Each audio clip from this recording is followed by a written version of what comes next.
So you got stonewalled by the homeowner because they won't show you the insurance paperwork, right?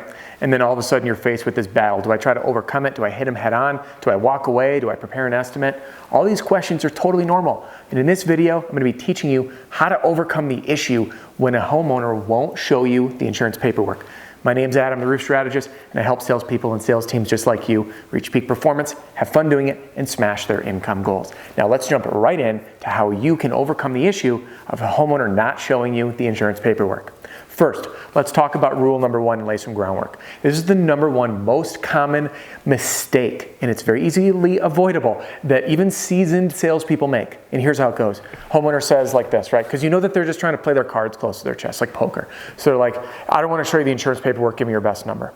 So then what do you do as a contractor? You throw your punch, right? Because they throw a punch like, I'm not showing it to you. And then you can sit here and be like, here's why you need to listen to me. And that's the dance that salespeople make. That's the mistake, is punching back. But instead of punching it, I want you to think of it like this. Kind of like, I don't know if you ever studied martial arts, but Aikido. That's using their energy. And instead of you punching back, you're like, whoo, right? Like Bruce Lee catching the arm. You're like, hey, hugs, not punches. All right? So here's how you do it. Imagine this scenario for a minute, and I'm going to apply it in real life. If I'm upset about something, and I tell a friend, like, man, I'm really upset. And they turn to me and they're like, quit being such a baby. You don't need to be upset. Does that make me feel better? No. But if I said to someone, man, I'm really upset, and they're like, dude, I'm really sorry you're feeling that way, man. What's going on? I'm acknowledged, right? See the difference? Like I'm being told I'm either stupid, that's how it feels, stupid for feeling or thinking this way. And if you overcome the objection with your homeowners by throwing that punch, what you're basically saying is, you're stupid, Mr. Homeowner. This is the right way to do it. And you can't do that. So instead, you got to sidestep it. And here's how you do it. You acknowledge what they're saying. You validate their feelings. You validate their thoughts. You let them know that they're totally normal. And what does that do? It makes them feel heard. It makes them trust you. It makes you relatable and shows your expertise and your experience. And this is how it plays out. Mr. Homeowner, I completely understand that you don't want to show me the insurance paperwork. You don't know me very well yet. And chances are you saw this complicated paperwork, and what you're trying to do is you just saw this big number at the bottom for $23,000, and you just wonder, what's fair market price? Can this guy save me some money, maybe pocket some cash? Am I right? And then they're going to agree with you, say, that's exactly what I'm thinking. So I validated them. That's step one. So avoid mistake number one. Don't throw the punch. Acknowledge, validate, restate to them what they're thinking. You know what they're thinking, right? It ain't our first rodeo. After you do that, you say, Mr. Homeowner, may I explain this process to you in a new light for you? They're going to say yes. Say first, before I get into it, I want to explain two things to you. Guys, write this down, by the way. These two things will change the game for you. I promise. Number one, Mr. Homeowner, I know this may sound shocking. I do not care about the price, and I will explain why in just a moment. Okay? Leaves him hanging on the hook there. Number two, you can choose any contractor that you like and that you trust for this project because it's under the insurance, and I'm going to explain all that. So I don't care about price, and you can choose anyone. Now that we have that out of the way, Mr. Homeowner, you have this insurance paperwork. And by the way, explain what it looks like, because then it builds your credibility. So you say, I'm sure you saw this. It's a lot of confusing code items. There's combinations of letters and numbers that mean different things with quantities of square feet and linear feet. And then there's one column with a price and the next column with another price and then a third column with a price. And you can't really make sense of it. And that's prepared on the industry standard estimating software called Xactimate, which is updated by month and by zip code to reflect the variable pricing in material and labor. This is standard. It's the fair market price. That price isn't an estimate. It is, think of it like step-by-step instructions to replace your roof. Install X number of feet of this. Install X square feet of this. Remove this first, replace this later. And all of that is spelled out. But just so happens with each one of these codes is an associated value. That's why I do not care about price.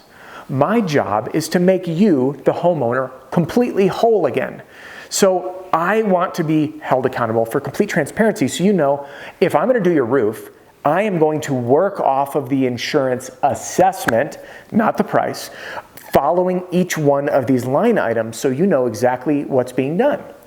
And a common mistake that many homeowners make is they'll get an estimate and it just says, remove and replace 30 squares of shingles, $10,000, for example. But let me ask you this, Mr. Homeowner.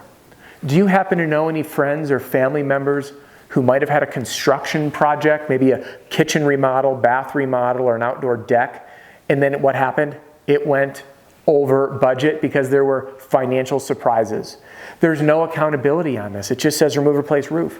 Well, what type of pipe jacks are they using? Are they reusing step flashing? Are they reusing the roof to wall flashing? Are they doing ice and water shield in the valleys or W metal?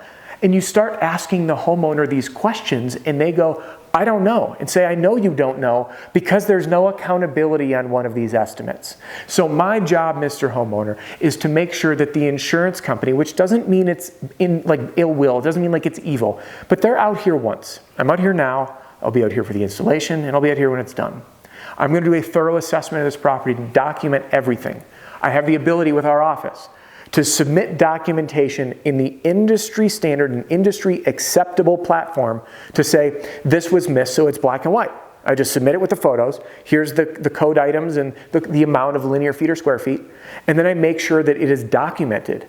So you're no longer shopping on price. You're just saying, who's gonna do the best job for me to make sure that my home is put back together? Period. It's that simple. And to add to this, Mr. Homeowner, can I ask you a question? What's your insurance deductible? And for this dialogue, I'm just going to use a flat number. I know there's percentages out there, but let's say they say $2,000. I say, excellent. So I want you to think about this for a minute. Your deductible is $2,000, right?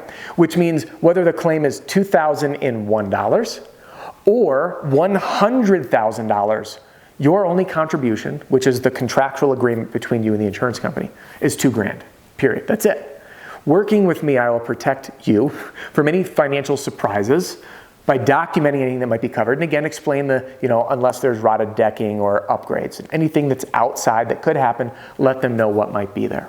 So it's in your best interest, Mr. Homeowner, and I hate to see you doing yourself a disservice by trying to shop on price. Because the fact of the matter is if you shop on price and you go with a cut rate quote, the result is getting cut rate work, period. That is why these lowball estimates that you have received or may receive are simply a dollar item on a pretty blank piece of paper to leave it up to the contractor to cut the install and cut corners where they need to while still getting the job done. That's the only way it happens.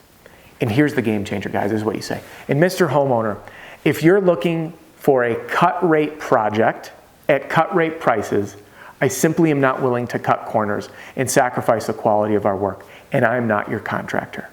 However, if you'd like someone who's an expert in this field and has the team and resources available to get your home put back together wholly, fully, the right way, with full accountability and full transparency, I think I'd deserve a good close look, and I'd love the opportunity to serve you.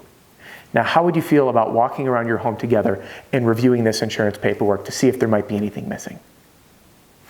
Boom, mic drop. And then all of a sudden the homeowner says, well, hell, I got nothing to lose. Let's go take a walk.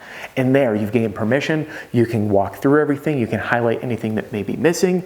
And then you transition to the contingency agreement.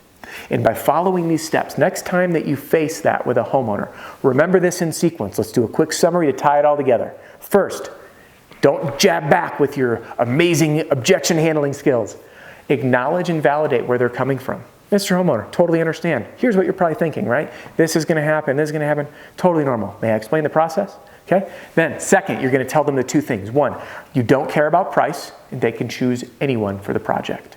And then you go into explaining Exactimate and how the process works on assessment and not price. No contractor, no insurance restoration contractor should be talking about price, okay? Unless you're handling like a retail deal, which is not something that I advise. Then you close by asking, would you like to walk around and review the paperwork together? And I'll show you if there's anything else that might be missing. Doesn't mean you're going to be supplementing, just means you're going to show them. I hope this video helps you turn those deals where a homeowner won't show you that insurance paperwork into a signed deal. But guess what? There's one more step. And I'm not going to cover it in this video, but I will in this playlist where I teach you how to use the contingency agreement as a sales tool. Continue your learning. Watch this playlist right now. And if you're new here, click here to download a free copy of my Pitch Like a Pro roofing sales training video library. We'll see you on the next one.